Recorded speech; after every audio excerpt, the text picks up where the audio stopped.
Sohel sir science সেবার পক্ষ থেকে সবাইকে জানাচ্ছি শুভেচ্ছা। গত ক্লাসে আমরা তোমাদেরকে মানব রেচনের নেফ্রনের স্ট্রাকচার বা গঠন পর্যন্ত পড়াইছিলাম। এখন বা আজকের ক্লাস থেকে আমরা দেখব নেফ্রন কিভাবে কাজ করে, বৃক্ষ কিভাবে কাজ করে, এই টপিকসগুলো নিয়ে আমরা তোমাদেরকে পড়াবো। প্রথমে দেখি নেফ্রনের গঠন প্রক্রিয়াগুলো আমি একটু তোমাদেরকে দেখাই। নেফ্রনের স্ট্রাকচার আমরা তোমাদেরকে দেখাইছি। নেফ্রন গঠন করার আগে আমরা বৃক্ষ থেকে শুরু করি। আমরা জানি, দেখো এটা হচ্ছে একটা বৃক্ষ। বৃক্ষের কাজ কি? তার কাজ হচ্ছে দেহ থেকে বা রক্ত থেকে নাইট্রোজেন গঠিত বর্জ্য পদার্থকে কি করা, বের করা। তার আগে নেফ্রন আমরা জানি এখানে বৃক্ষের মধ্যে কি আছে, বৃক্ষের মধ্যে আছে মেডুলা অংশ আছে, মেডুলার মধ্যে আবার কি আছে, পিরামিড আছে, মেডুলার মধ্যে পিরামিড আছে। এবার এই অংশ এটা কি, এটাকে বলা হয় কর্টেক্স আর এটাকে বলা হয় মেডুলা। তাহলে এখানের মধ্যেই কি আছে, নেফ্রন গুলো আছে। দেখো আমরা জানি একটা বৃক্ষের মধ্যে 10 থেকে 12 লক্ষ নেফ্রন থাকে। একটা বৃক্ষে 10 থেকে 12 লক্ষ নেফ্রন থাকে। ব্যাপারটা হচ্ছে এরকম।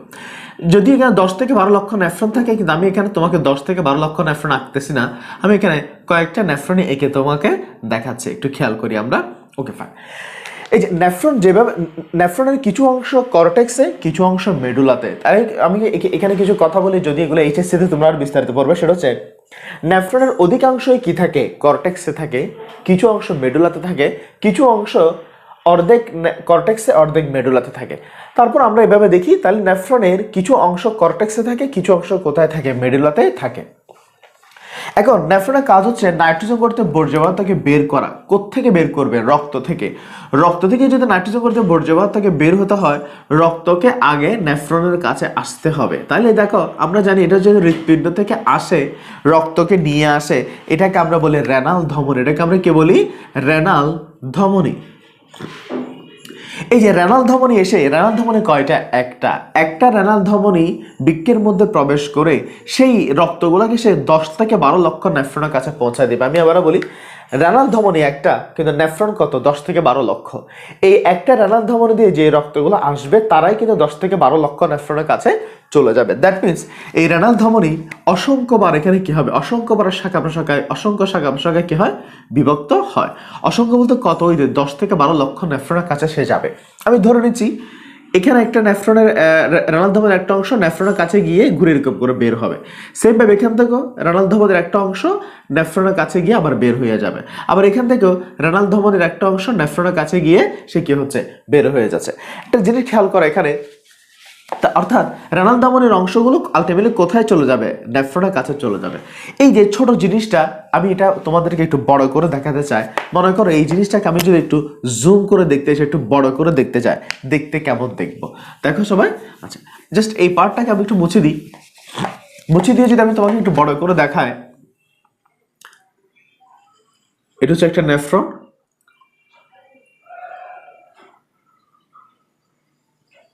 যে নেফ্রনের মধ্যে তোমরা নিশ্চয়ই জানো, নেফ্রনের মধ্যে রেনাল কর্পাসল থাকে, প্রক্সিমাল কনভলিউটেড টিউবিউল থাকে, লুপ অফ হ্যানলি থাকে, তারপর থাকে ডিস্টাল কনভলিউটেড টিউবিউল, তারপর থাকে সংগ্রাহী নালিকা। এগুলো হচ্ছে সংগ্রাহী নালিকা। Okay fine. এখন দেখো আমি তোমাদেরকে একটু আগে দেখালাম, এরকম একটা অংশ দেখাইছি তোমাদেরকে। এই যে এরকম করে পেঁচিয়ে পেঁচিয়ে আবার বের হয়ে যাচ্ছে, পেঁচিয়ে আবার বের হয়ে যাচ্ছে। এই যে একটা অংশ তোমাদেরকে দেখালাম, তাহলে এই নালীটা কি দেখো তো, প্রথম নালীটা আছে, এই যে এই নালীটা, এই নালীগুলো কোত্থেকে আসছে? আসলে এগুলো কোত্থেকে আসছে? এটা আসে রেনাল ধমনী থেকে আসছে।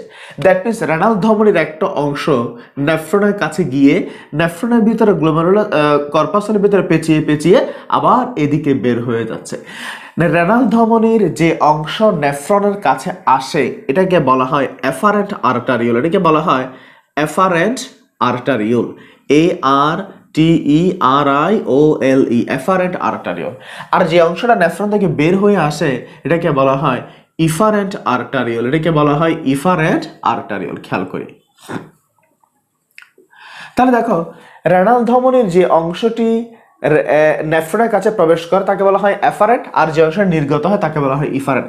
মাঝখানে যে পেঁচানো অংশ, এদেরকে বলা হয় গ্লোমেরুলাস। এদেরকে বলা হয় গ্লোমেরুলাস। একটা নেফ্রনে প্রায় 50 থেকে 60টি গ্লোমেরুলাস থাকতে পারে। একটা নেফ্রনে প্রায় 50 থেকে 60টি কি থাকতে পারে? 50 থেকে 60টি গ্লোমেরুলাস থাকতে পারে। তাহলে এই এফারেন্ট আর্টারিওল বলো, গ্লোমেরুলাস বলো, ইফারেন্ট আর্টারিওল বলো, এগুলো সবগুলো হচ্ছে আসলে রেনাল ধমনীর অংশ। এবার দেখো আমি তোমাকে এবার এখান থেকে মূল কথার বাইরে একটা কথা বলি। যেমন অর্থাৎ আমরা আমাদের টপিকস থেকে বের হয়ে তোমাদেরকে একটা কথা বলবো। সেটা হচ্ছে যদি কোনো কারণে মনে করো আমরা জানি একটা দ্রবণের মধ্যে কি থাকে, একটা দ্রবণের মধ্যে থাকে দ্রাবক ও দ্রব। একটা দ্রবণের মধ্যে কি থাকে, দ্রাবক ও দ্রব থাকে। আমার কাছে যদি মনে করো আমি দ্রবণ বলতে আমি যদি বলি একটা শরবত, শরবতের মধ্যে কি থাকে, দ্রাবক রূপে থাকে পানি আর দ্রব রূপে থাকে চিনি। Okay fine. একটা জিনিস তোমাদেরকে বলি, পানি এবং চিনি মিশিয়ে তুমি যে শরবত তৈরি করলে, তুমি কি চাইলে সেই শরবত থেকে পানি আর চিনিকে আলাদা করতে পারবে? অনেকেই বলবে স্যার আমি পারবো না, শরবত থেকে পানি আর চিনিকে আলাদা করতে পারবো না। বাট আসলে এটা সম্ভব। অর্থাৎ কোনো দ্রাবক থেকে দ্রাবক এবং দ্রবকে কি করা যায়, পৃথক করা যায়। এই পৃথক করার যে প্রক্রিয়া এটাকে বলা হয় সেন্ট্রিফিউগেশন। এটাকে বলা হয় সেন্ট্রিফিউগেশন। সেন্ট্রিফিউগেশনের মূলনীতি হচ্ছে যে দ্রবণ থেকে আমি দ্রাবক এবং দ্রবকে পৃথক করতে চাই, ওই দ্রবণকে একটা নির্দিষ্ট মাত্রায় একটা নির্দিষ্ট সময় পর্যন্ত ঘোরানো হয়। একটা নির্দিষ্ট সময় পর্যন্ত ঘোরানো হয়। অর্থাৎ কোনো দ্রবণকে একটা নির্দিষ্ট মাত্রায় একটা নির্দিষ্ট সময় পর্যন্ত তুমি যদি ঘোরাতে থাকো, তাহলে ওই দ্রবণের মধ্যে বিদ্যমান দ্রাবক এবং দ্রব পরস্পর থেকে কি হবে, পৃথক হবে।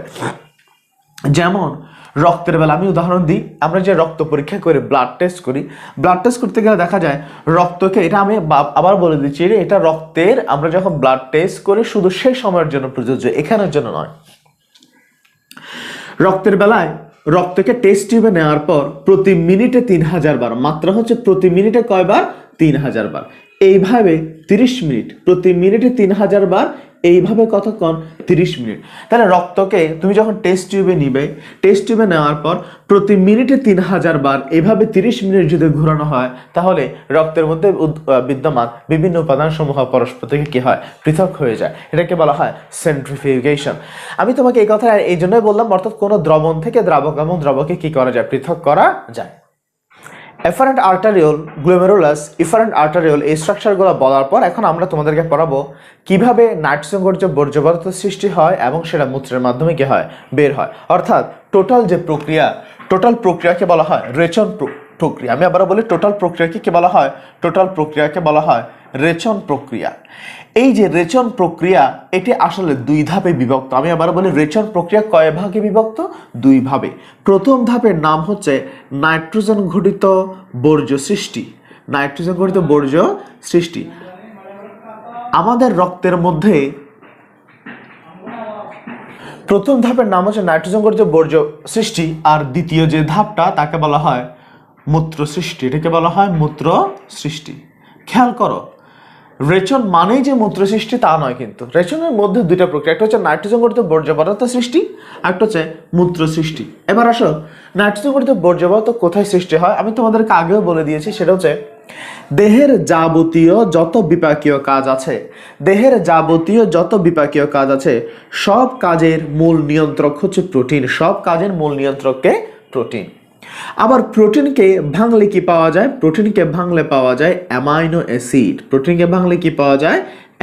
অ্যাসিড।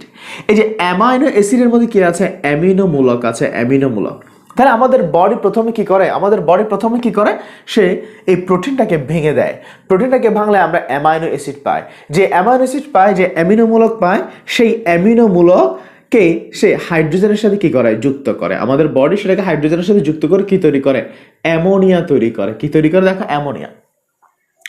এই যে অ্যামোনিয়া তৈরি করলো, এই অ্যামোনিয়াকে আবার রক্তের কার্বন ডাইঅক্সাইডের সাথে কি করে, বিক্রিয়া করিয়ে এটা যৌগ পাওয়া যায়, তাকে বলা হয় ইউরিয়া। আমরা যদিও তোমাদেরকে NH2, আমি তোমাকে সমত এখানে করে নিই, ঠিক আছে, এখানে 2 অ্যামোনিয়া দাও।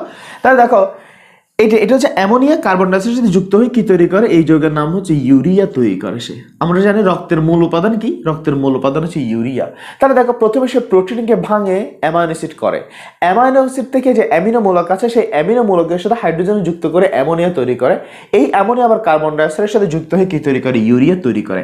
এই প্রসেসটা, এই যে নাইট্রোজেন ঘটিত বর্জ্য সৃষ্টি, এটা কোথায় হয়, এটা আসলে হয় আমাদের যকৃতের মধ্যে। এটা কোথায় হয়, এটা হয় যকৃতের মধ্যে। খেয়াল করো, আমরা যদিও রেচনতন্ত্র বৃক্ক নিয়ে পড়তেছি, তাহলে রেচনের মধ্যে যকৃত কি ভূমিকা পালন করে, একটা গুরুত্বপূর্ণ ভূমিকা পালন করে। তাহলে এই প্রসেসটা পুরোটাই হয় কোথায়, যকৃতের মধ্যে।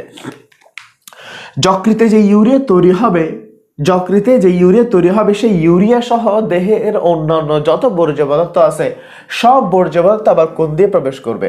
এই বৃক্ক নেফ্রনের কাছে প্রবেশ করবে। আমি আবার বলি, ইউরিয়া সহ যত বর্জ্য পদার্থ আছে সব বর্জ্য পদার্থ আলটিমেটলি রক্তের মাধ্যমে ঘুরে ঘুরে তারা কোথায় যাবে?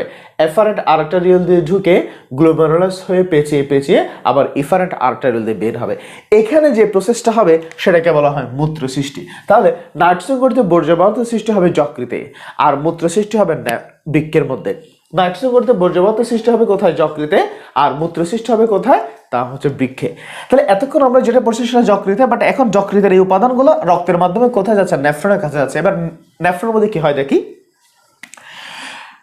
ইউরিয়া, ইউরিক অ্যাসিড, ক্রিয়েটিনিন, অন্যান্য যত বর্জ্য পদার্থ আছে সব বর্জ্য পদার্থ নিয়ে আমাদের রক্তগুলো কিন্তু এফারেন্ট আর্টারিয়াল দিয়ে প্রবেশ করে। এফারেন্ট আর্টারিয়াল যখন রক্ত প্রবেশ করে, খেয়াল করো এখানে যে নালীগুলো আছে এগুলো হচ্ছে গ্লোমেরুলাস। এগুলো কি? গ্লোমেরুলাস। দেখা তুমি দেখে বুঝতেছো গ্লোমেরুলাস গুলো একটু পেঁচানো। গ্লোমেরুলাস যেহেতু পেঁচানো, গ্লোমেরুলাসের প্যাচের কারণে, ঘূর্ণনের কারণে এফারেন্ট আর্টারিয়াল দিয়ে যে রক্তগুলো আসে, রক্তগুলো ঘুরে ঘুরে ঘুরে ঘুরে তারপর যায়। এই যে রক্ত ঘুরছে, রক্ত ঘুরছে, রক্ত ঘুরছে, রক্ত ঘোরা মানে একটা হচ্ছে দ্রবণ ঘোরা। আমরা জানি কোনো দ্রবণ যদি নির্দিষ্ট মাত্রায় ঘুরতে পারে, নির্দিষ্ট সময় পর্যন্ত ঘুরতে পারে, রক্তের মধ্যে বিদ্যমান বিভিন্ন উপাদান পরস্পর থেকে কি হয়? পৃথক হয়ে চলে আসে। তাহলে একটু আগে আমরা বলছিলাম সেটা সেন্ট্রিফিকেশন। তাহলে দেখো এফারেন্ট আর্টারিয়াল দিয়ে আসছে, গ্লোমেরুলাসের প্যাচের কারণে রক্তগুলো ঘুরে ঘুরে যায়। রক্তের মধ্যে যে ঘূর্ণন সৃষ্টি হয়, ঘূর্ণনের কারণে রক্তের মধ্যে বিদ্যমান ভালো খারাপ একেবারে 99% পদার্থ, রক্তে বিদ্যমান ভালো খারাপ যা আছে 99% পদার্থই নিচের দিকে পড়ে যায়। এই যে 99% পদার্থ নিচের দিকে পড়ে যায়, এটাকে বলা হয় আলট্রা ফিল্ট্রেশন। এটাকে বলা হয় আলট্রা ফিল্ট্রেশন। এখন দেখো আলট্রা মানে কি? আলট্রা মানে হচ্ছে অতিরিক্ত। আমরা বলি আলট্রা, এক্সট্রা, অতিরিক্ত। ফিল্ট্রেশন মানে কি রে? ছাঁকন বা পরিস্রাবন। তাই এই প্রসেসটাকে বলা হয় অতি পরিস্রাবন। অতি পরিস্রাবন। তাহলে প্রথম ধাপের নাম হচ্ছে আলট্রা ফিল্ট্রেশন, অতি পরিস্রাবন। কেন আমি এটাকে অতি পরিস্রাবন বলবো? কারণ আমার উদ্দেশ্য ছিল শুধুমাত্র বর্জ্য পদার্থকে বের করে দেওয়া, কিন্তু রক্তের ঘূর্ণনের কারণে রক্তের মধ্যে থাকা ম্যাক্সিমাম পদার্থ, 99% পদার্থ এখানে পড়ে যায়। এই জন্য এটাকে বলা হয় অতি পরিস্রাবন বা আলট্রা ফিল্ট্রেশন। তুমি আবার আমাকে পাল্টা কোশ্চেন করতে পারো, স্যার আমার তো আসলে এত বিশাল সংখ্যক সবকিছু বের করার দরকার ছিল না, আমি তো শুধু কাকে বের করতে চাই? আমি বের করতে চাই শুধুমাত্র নাইট্রোজেন গঠিত বর্জ্য পদার্থকে। আপনি কেন সবগুলোকে ফেলে দিয়েছেন? কারণ আসলে আমি ফেলে নাই, এটা ফেলছে কে? বৃক্ষ। এবার আমি তোমাদেরকে বলি, আমরা যখন ক্লাস 9 থেকে 10 উঠি, বা 9-10 থেকে আমরা ইন্টার উঠি, বা অনেক সময় দেখা যাচ্ছে ক্লাস 8 থেকে যখন আমরা এসএসসিতে 9-10 উঠি, আবার এসএসসি পাস করে যখন আমরা ইন্টার উঠি, তখন আমরা কি করি? আমরা প্রথমে আমাদের বইয়ের যে টেবিলটা আছে, মনে করো একটা স্টুডেন্ট 8 থেকে 9 উঠবে, তার যেদিন সে প্রথম বইগুলো কিনবে তখন সে কি করবে? প্রথম দিকে তার পুরাতন বইপত্র সবগুলাকে সে আগে ফেলে দেয়, সবগুলাকে আগে ফেলে দেয়। ওইটা হচ্ছে অতি পরিস্রাবন বা আলট্রা ফিল্ট্রেশন। এবার দেখা যাচ্ছে এখানে ম্যাথের একটা গুরুত্বপূর্ণ খাতা চলে আসছে, ইংলিশের একটা গুরুত্বপূর্ণ খাতা চলে আসছে, বায়োলজির একটা গুরুত্বপূর্ণ খাতা চলে আসে। সে সবগুলোকে আগে ফেলে দিয়েছিল, বাট ওখান থেকে প্রয়োজনীয় জিনিসটাকে আবারও কি করে নেয়? আবারও রিটেক করে, আবারও সে টেনে নেয়। একইভাবে আমাদের বডিতে এই যে proximal convoluted tubule, loop of Henle, distal convoluted tubule, এখানে কিছু কোষ থাকে, এখানে কিছু কি থাকে? এখানেও কিছু কোষ থাকে। এই কোষগুলোকে বলা হয় জাক্সট্রা গ্লোমেরুলার সেল। এদেরকে বলা হয়, এই কোষগুলোর নাম হচ্ছে জাক্সট্রা। এগুলো তোমাদের অবশ্যই এখন লাগবে না, এটা ইন্টারোটা আরো বিস্তারিত পড়াবো। জাক্সট্রা গ্লোমেরুলার সেল বা জাক্সট্রা গ্লোমেরুলার কোষ। এখান থেকে যখন ম্যাক্সিমাম পদার্থ নিচের দিকে পড়ে যাচ্ছিল, যখন ম্যাক্সিমাম পদার্থ রক্তের মধ্যে থাকা বিভিন্ন পদার্থ যখন নিচের দিকে পড়ে যাচ্ছিল, পড়ে যাওয়ার সময় আমাদের বৃক্ক চিন্তা করে, কিরে সব তো চলে যাচ্ছে, তাহলে আমার খারাপ যেমন পদার্থ যেমন যাচ্ছে, ভালো পদার্থ চলে যাচ্ছে। তখন সে কি করে?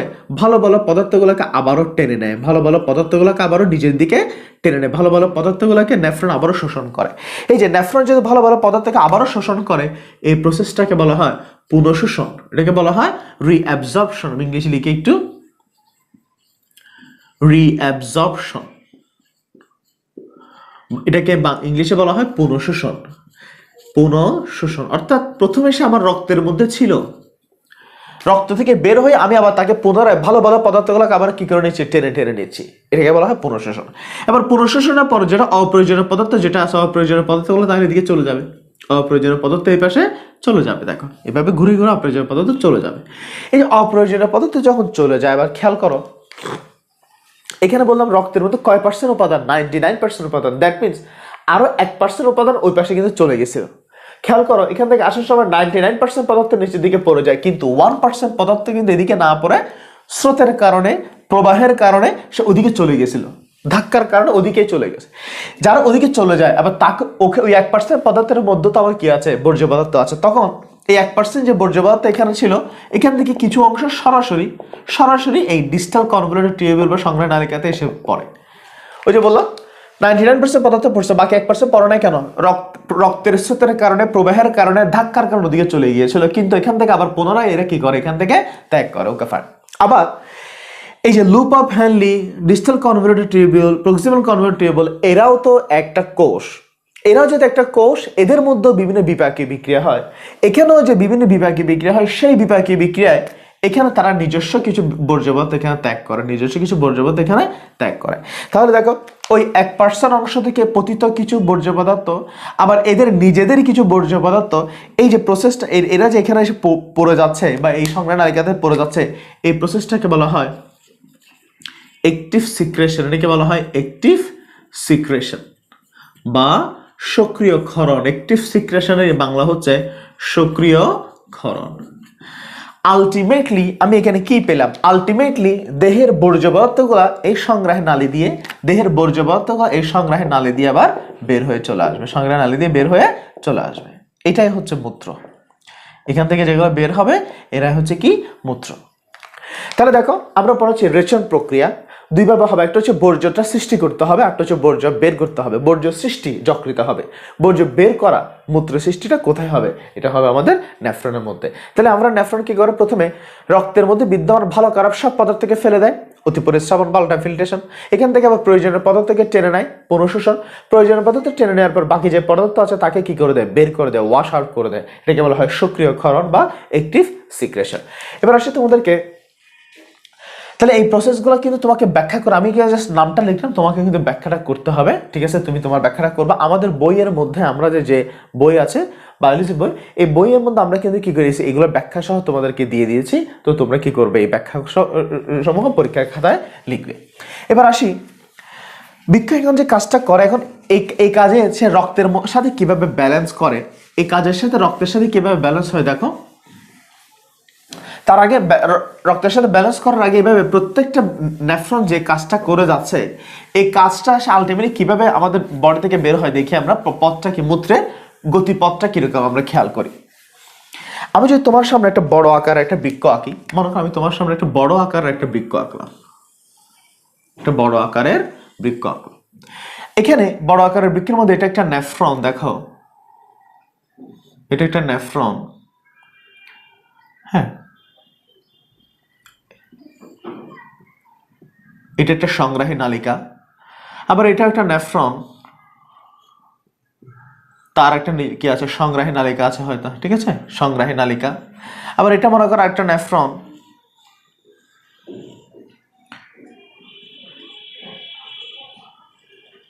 সংগ্রাহী নালিকা আছে, দেখো সংগ্রাহী নালিকা। এখানে খেয়াল করো, এখানে কি, এটা হচ্ছে মেডুলা। মেডুলার পর এটা কি ছিল? Pelvis, sorry pyramid. পিরামিডের পর পেলভিস ছিল। তাহলে দেখো সবগুলা সংগ্রাহী নালিকা কিন্তু কার সাথে যুক্ত? পিরামিডের সাথে যুক্ত। সংগ্রাহী নালিকাগুলো আবার কার সাথে যুক্ত? পিরামিড। আমি তোমাকে এখানে শুধু 3টে দিয়ে দেখাচ্ছি। তাহলে নেফ্রনের যে সংগ্রাহী নালিকা ছিল, নেফ্রনের যে সংগ্রাহী নালিকাগুলো কোথায় আছে? কিন্তু এগুলো কিন্তু কোথায় আছে? পিরামিডের সাথে যুক্ত আছে। আবার আমরা জানি পিরামিডের যে মুখ তাদেরকে বলা হয় পিডকা বা পেপিলা। তাহলে এখানে আছে কি? এটা হচ্ছে পেলভিস। তাহলে খেয়াল করো, আবার পেলভিসের পর এটা হচ্ছে কি? ইউরেটার। পেলভিসের পর এটা ছিল ইউরেটার বা মূত্রনালী। Okay fine. তাহলে দেখো এটা হচ্ছে ইউরেটার, মনে আছে কিনা দেখো। এখন এটা ছিল তোমাদের efferent arteriole glomerulus, efferent arteriole glomerulus, efferent arteriole glomerulus এবং এফারেন্ট আর্টারিওল। আলটিমেটলি এদের প্রসেসের মাধ্যমে, এখানে প্রসেসের মাধ্যমে বিভিন্ন বর্জ্য পদার্থগুলো কোথায় যাচ্ছে? সংগ্রাহী নালিকাতে যাচ্ছে। সংগ্রাহী নালিকার মাধ্যমে তারা কোথায় যাচ্ছে? মেডুলাতে যাচ্ছে। মেডুলা থেকে পিডকা বা পেপিলার মাধ্যমে কোথায় যাচ্ছে? তারা পেলভিসে যাচ্ছে। সেম ভাবে এই নেফ্রনের জন্য গ্লোমেরুলাসের ঘূর্ণনের কারণে প্যাচের কারণে বর্জ্য পদার্থগুলো এদিকে পড়ে আলট্রাফিল্ট্রেশন অতি পরিশ্রবণ বা তারপর অ্যাক্টিভ সিক্রেশন সক্রিয়করণের মাধ্যমে তারা কোথায় যাচ্ছে আলটিমেটলি পেলভিস এসে পড়ে যাচ্ছে। তাহলে এখানে দেখো যে রেনাল ধমনের রক্তগুলো এফারেন্ট আর্টারিয়াল দিয়ে ঘুরে গ্লোমেরুলাস দিয়ে ঘুরে ঘুরে যখন এফারেন্ট আর্টারিয়াল যাচ্ছিল তখন রক্তের ঘূর্ণনের কারণে বর্জ্য পদার্থ নিচের দিকে পড়ে যায়, আলট্রাফিল্ট্রেশন হয়, প্রয়োজনীয় পদার্থ আবার নিজে নিজে কি করে নেয়, সে শোষণ করে নেয়, শোষণ করে নিয়ে আবার অ্যাক্টিভ সিক্রেশনের মাধ্যমে আবার বর্জ্য পদার্থগুলোকে আলটিমেটলি কোথায় পাঠায়। তাহলে এই যে নেফ্রন থেকে কোথায় যাচ্ছে সংগ্রাহের নালিকাতে, সংগ্রাহের নালিকা থেকে কোথায় যাচ্ছে মেডুলাতে, মেডুলা থেকে পিডকা বা পেপিলার মাধ্যমে তারা কোথায় আসে, পেলভিসে আসে। পেলভিসে যখন এই বর্জ্য পদার্থগুলো আসে এই বর্জ্য পদার্থ পেলভিস থেকে কোথায় যাবে, ইউরেটারে যাবে, পেলভিস থেকে তারা ইউরেটারে যাবে, ইউরেটার থেকে তারা কোথায় যাবে, মূত্রথলিতে যাবে, ইউরেটার থেকে কোথায় যাবে, মূত্রথলিতে যাবে, মূত্রথলি থেকে ইউরেথ্রা দিয়ে সে আবার কি নিচের দিকে বের হবে। তাহলে এটা হচ্ছে মূত্রের গতিপথ, এটা হচ্ছে কি মূত্রের কি গতিপথ। তাহলে গতিপথটা যদি আমি বলি, আমাকে যদি লিখতে দেয় কেউ মূত্রের গতিপথ, মূত্রের গতিপথ, গতিপথের মধ্যে প্রথম হচ্ছে এফারেন্ট আর্টারিয়াল, আমি সংক্ষেপে লিখি, প্রথম হচ্ছে এফারেন্ট আর্টারিউল, এফারেন্ট আর্টারিয়াল পর কি গ্লোমেরুলাস, গ্লোমেরুলাস, গ্লোমেরুলাস থেকে তারা কোথায়, গ্লোমেরুলাস থেকে তারা কিন্তু এই যে বোম্যান্স ক্যাপসুলের মধ্যে, এটা হচ্ছে এই যে রেনাল কর্পাসলের মধ্যে পড়ে, প্রথমে কর্পাসলের মধ্যে পড়ে, তারপরে পরে কর্পাসল, কর্পাসল থেকে তারা কোথায় যায়, প্রক্সিমাল কনভলিউটেড টিউবিউল, তারপর যায় loop of Henle, loop of Henle, loop of Henle থেকে distal convoluted tubule, distal convoluted tubule থেকে তারা কোথায় যায়, সংগ্রাহী নালিকা, কোথায় যায়, সংগ্রাহী নালিকা।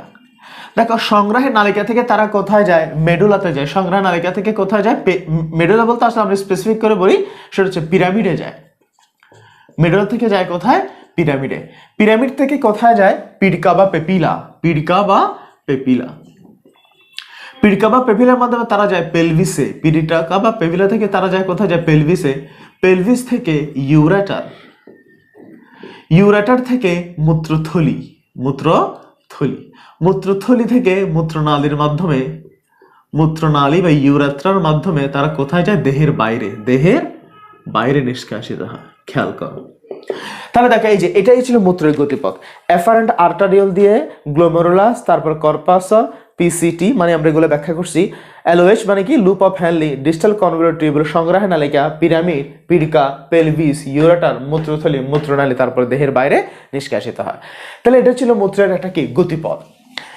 এখন মূত্রের গতিপথ বুঝলাম, এই তাহলে মূত্রের মাধ্যমে কিভাবে রক্তের সাথে বিভিন্ন উপাদানে কি হয়, ব্যালেন্স হয়, সেটা আমরা তোমাদেরকে দেখাবো। এই যে মূত্রের সাথে যে বিভিন্ন ব্যালেন্স হয় রক্তের সাথে, এটাকে বলা হয় অসমো রেগুলেশন। আমরা এখন অসমো রেগুলেশন একটু তোমাদেরকে দেখাচ্ছি, অসমো রেগুলেশন, অসমো রেগুলেশন, অসমো রেগুলেশন এই যে ওয়ার্ডটা, তার আমি এটা ব্যাখ্যা করার আগে তোমাদেরকে বলি, মনে করো এটা হচ্ছে একটা নেফ্রন,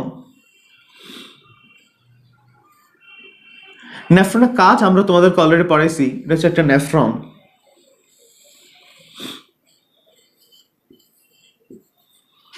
নেফ্রন, নেফ্রনের কাজ হচ্ছে আলট্রাফিল্ট্রেশন মতো পরিশ্রবণ, তারপর হচ্ছে নির্বাচনমূলক পুনঃশোষণ, আর হচ্ছে সক্রিয় ক্ষরণ। মনে করো কোনো কারণে রক্তের মধ্যে পানির পরিমাণ বেড়ে গেল।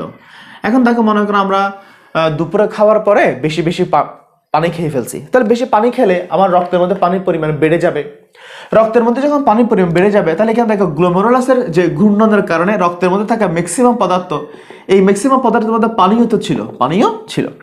আমরা জানি আমাদের নেফ্রন কি করে, প্রয়োজনীয় পদার্থকে আবারও শোষণ করে নেয়। খেয়াল করো রক্তের মধ্যে পানির পরিমাণটা বেড়ে যায়, রক্তের মধ্যে যেহেতু পানির পরিমাণ বেড়ে যায়, বেড়ে গেলে নেফ্রনের মধ্যে দিয়ে যখন পানিগুলো চলে যায়, নেফ্রন কি আর তাদেরকে পুনঃশোষণ করবে? নেফ্রন কিন্তু পুনঃশোষণ করবে না। কেন করবে না? রক্তের মধ্যে এমনিতেই পানির পরিমাণ বাড়তি আছে, সে যদি এই পানিগুলোকে আবারও টেনে নেয়, আবারও যদি শোষণ করে নেয়, তাহলে বাড়তি থেকে যাবে, এটা আর কমবে না।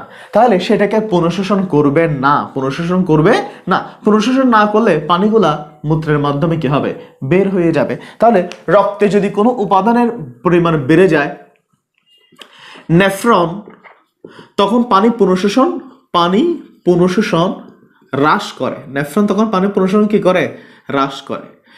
পুনঃশোষণ না করলে সে যদি আবার টেনে না নেয় তাহলে এই পদার্থগুলোকে আলটিমেটলি কোথায় চলে যাবে, বাইরে চলে যাবে। তাহলে বাইরে চলে গেলে মূত্রের মাধ্যমে পানি বের হয়ে গেলে রক্তের মধ্যে পানির পরিমাণটা কি হবে, ব্যালেন্স আসবে। আবার যদি আমি এবার বলি কোনো কারণে মনে করো আমি সেটাকে গ্লুকোজ দিয়ে ব্যাখ্যা করি, মনে করো রক্তে গ্লুকোজের পরিমাণ বেড়ে গেল। রক্তে যদি গ্লুকোজের পরিমাণ বেড়ে যায়, এখন এই গ্লুকোজগুলো যখন এই নেফ্রনের মধ্য দিয়ে বের হয়ে আসবে, সাধারণত গ্লুকোজ এদিকে বের হয় না। সাধারণত রক্তে নেফ্রন কিন্তু গ্লুকোজকে কি করে না, বের করে না। কিন্তু যদি যাদের ডায়াবেটিস হয় তাদের বেলায় যদি রক্তে গ্লুকোজের পরিমাণটা বেড়ে যায়, বেড়ে গেলে তখন কি করবে দেখো, প্রেশারের কারণে গ্লুকোজ এদিকে চলে আসবে। গ্লুকোজ যখন চলে আসবে তখন নেফ্রনকে আর তাদেরকে পুনঃশোষণ করবে না। কেন? রক্তের মধ্যে এমনিতেই গ্লুকোজ বাড়তি আছে। আমি যদি তাদেরকে আবার টেনে আবার রেখে দিই তাহলে গ্লুকোজটা বাড়তি থেকে যাবে, তখন সেটাকে পুনঃশোষণ, তাহলে নেফ্রন গ্লুকোজ পুনঃশোষণ কি করবে, হ্রাস করবে, পুনঃশোষণ হ্রাস করবে।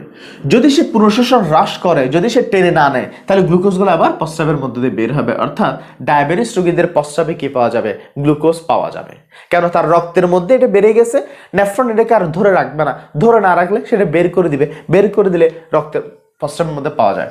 কথাগুলোকে আমি যদি উল্টা করে বলি, মনে করো রক্তের মধ্যে সোডিয়াম আয়ন, রক্তের মধ্যে আমি ধরে নেব সোডিয়াম আয়ন কমে গেল, রক্তের মধ্যে সোডিয়াম আয়ন কি পেলো, হ্রাস পেলো। এবার বললাম হ্রাস, রক্তের মধ্যে সোডিয়াম আয়ন হ্রাস পাইলো। এখন যা আছে তাও যদি এদিকে বের হয়ে যায়, রক্তের মধ্যে এমনিতে সোডিয়ামের পরিমাণ হ্রাস, যা আছে তাও যদি এদিকে বের হয়ে যায়, তাহলে সোডিয়াম আরো কমে যাবে। তখন কি করবে নেফ্রন, এই সোডিয়ামকে কিন্তু ধরে রাখবে, পুনঃশোষণ করবে, যে তুমি যেও না, তুমি থাকো আমার কাছে। কেন? রক্তের মধ্যে সোডিয়ামের পরিমাণ কমে গেছে, তুমিও যদি চলে যাও আরো কমে যাবে। তখন কিন্তু এটাকে নেফ্রন কি করবে, পুনঃশোষণটাকে বাড়াবে। তখন কিন্তু পুনঃশোষণ কি হবে, বৃদ্ধি পাবে। মূল কথা হচ্ছে এটাই, রক্তে কোনো উপাদান হ্রাস পেলে নেফ্রনে সেটার পুনঃশোষণ বৃদ্ধি পাবে, রক্তে কোনো উপাদান বেড়ে গেলে নেফ্রনে সেটার পুনঃশোষণ হ্রাস পাবে। অর্থাৎ রক্তে কোনো উপাদান বেড়ে গেলে নেফ্রনে পুনঃশোষণ কমবে, রক্তে কমে গেলে পুনঃশোষণ কি বাড়বে। এই যে পুনঃশোষণ হ্রাস অথবা বৃদ্ধির মাধ্যমে, পুনঃশোষণ হ্রাস অথবা বৃদ্ধির মাধ্যমে রক্তে ওই উপাদানের ব্যালেন্সটা মেনটেন করা, এই মেনটেন করাকে বলা হয় অসমো রেগুলেশন। এটাকে বলা হয় অসমো রেগুলেশন। অসমো কথাটা আসছে অসমোসিস থেকে। অসমো কথাটা কোত্থেকে আসছে, অসমোসিস থেকে আসছে। অসমোসিস মানে হচ্ছে দ্রবণ, অসমোসিস মানে কি, দ্রবণ। দ্রবণ বলতে কেন আমরা কাকে মিন করি, রক্তকে মিন করি। রেগুলেশন মানে হচ্ছে নিয়ন্ত্রণ, রেগুলেশন মানে কি, নিয়ন্ত্রণ, আর যে রেগুলেট করে। তাহলে রক্তের মধ্যে যে বিভিন্ন উপাদানের ব্যালেন্সটা, যে উপাদানের যে ব্যালেন্সটা, সেই ব্যালেন্সটা নিয়ন্ত্রণ করাকে বলা হয় অসমোরেগুলেশন। অর্থাৎ রক্তে কোনো উপাদান হ্রাস বা বৃদ্ধির কারণে বৃক্কে বা নেফ্রনে ওই পদার্থের পুনঃশোষণ বৃদ্ধি বা হ্রাসের মাধ্যমে রক্তে ওই উপাদানের ব্যালেন্স করাকে বলা হয় অসমোরেগুলেশন। বা এটাকে আমরা কি বলবো, এটাকে আমরা অসমোরেগুলেশন হিসেবে কি করি, অভিহিত করি। অসমোরেগুলেশন কিন্তু পরীক্ষার জন্য খুবই ইম্পর্টেন্ট। সো আজকের ক্লাসে এতটুকু পর্যন্ত ছিল, আশা করি সবাই ভালো করে বুঝতে পারবে। এর পরবর্তী ক্লাস আমরা নেফ্রনে ঘটিত বিভিন্ন রোগ, তাদের লক্ষণ, তাদের কার্যক্রম, এই সমস্ত নিয়ে পড়াবো। ধন্যবাদ সবাইকে, ভালো থাকবে।